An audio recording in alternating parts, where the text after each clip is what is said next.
Yes, ఇండస్ట్రీలో long journey. మీరు నిర్మాతగానే 20 సంవత్సరాలు, దానికంటే ముందు జర్నీ ఉంది. నాకు తెలిసి ఎంత 10 ఏళ్ళు 12 ఏళ్ళు ఉంది. 10-12 అంటే నాకు తెలిసి 37-38 సంవత్సరాల జర్నీ ఉంది. ఇండస్ట్రీని ఇన్ అండ్ అవుట్ తెలుసు మీకు. ఎస్. మీరు మీ బోటోలో లేకపోతే ఇంకా ఎవరన్నా ఏదైనా కష్టం వచ్చిందని వస్తే మీ దగ్గరికి రావచ్చా? మీరేమన్నా ఇనిషియేటివ్ తీసుకునే ఉద్దేశం ఏమన్నా ఉందా? ఇనిషియేటివ్ తీసుకోవాలంటే నేను చెప్తే వినేవాళ్ళు ఉండాలి. ఓకే. మనం చెప్పే పొజిషన్లో లేవు. దాసన్ గారు చెప్పే పొజిషన్లో ఉన్నాడు. అవును. ఇంకా చాలా మంది చెప్పే పొజిషన్లో ఉన్నారు. వాళ్ళు తీసుకోవట్లేదని బాధ. ఓకే. నేను చెప్తే వినరు కదా, నేను చెప్తే ఎందుకు వినాలి? ఆఫ్ కోర్స్ వినరు. అంటే పెద్ద పెద్ద పంచాయతీలు కాకపోయినా చిన్న చిన్న అయినా కూడా వినకపోవచ్చు. ఓకే. మీరేది నాకు చెప్పేది అని అనొచ్చు. వాళ్ళు అనలేరు కదా. అవును, అది వస్తాం. అనలేని వాళ్ళ దగ్గర పెడితే మంచిది, కానీ అనగలిన వాళ్ళు పెడితే లాభం ఏముంది? నా వల్ల ఉపయోగం ఏముంటుంది? ఓకే. ఉపయోగం ఉన్న వాళ్ళతో చెప్పిస్తే వీళ్ళు చెప్తే వింటారు అనే మనుషులు ఉన్నారు కదా. అవును. వాళ్ళు మాకెందుకులే, మాది మాకు వస్తే చాలా అనుకొని తిరుగుతున్నారు. ఎక్కువ పేర్లు చిరంజీవి గారు, మోహన్ బాబు గారి పేర్లు ఎక్కువ సర్క్యులేట్ అవుతున్నారు. నేను పేర్లు చెప్పట్లేదు. ఇప్పుడు మోహన్ బాబు గారు ఉన్నారు, ఆయన మా గురువు గారు. ఒక తిరుపతిలో పెద్ద స్కూల్ పెట్టాడు, ఇంజనీరింగ్ కాలేజ్ పెట్టాడు, ఇప్పుడు యూనివర్సిటీ అయింది. వేల మంది ఆ స్కూల్లో భోంచేస్తే మనం మర్చిపోలేం.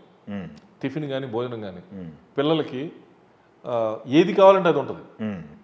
ఇప్పుడు చాలా హాస్టల్లో ఒక ఇడ్లీ ఉంటే దోశ ఉంటుంది, దోశ ఉంటుంది, ఇట్లా ఉంటుంది. కానీ ఇడ్లీ, దోశ, బ్రెడ్, ఆమ్లెట్, ఉప్మా అన్ని రకాలు ఉంటాయి డైలీ.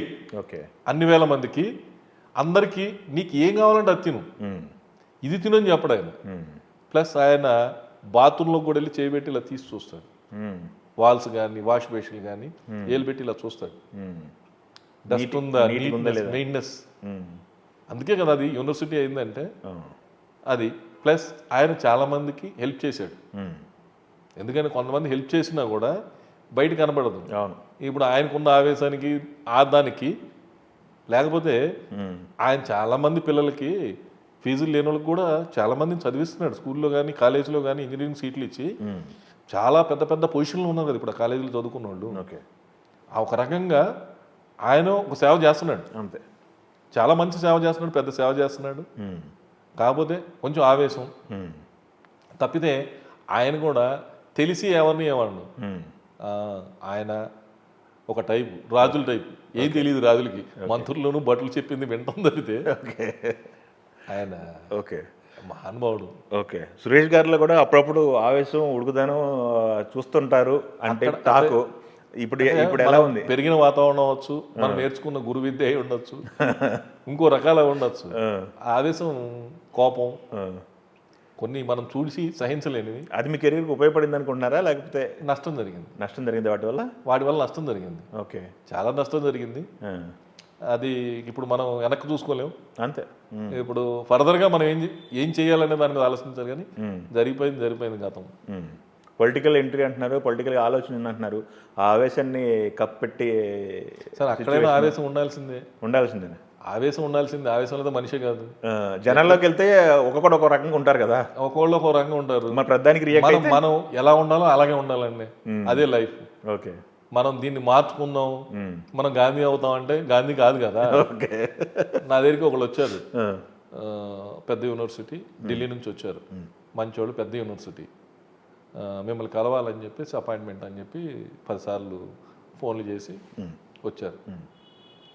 వచ్చి మీకు డాక్టరేట్ ఇస్తామండి అన్న. నాకు వద్దండి అన్న. నేను పైగా నవ్వాను. సార్ నాకే అసహ్యంగా ఉందండి అన్న. దేనికండి అన్నారు.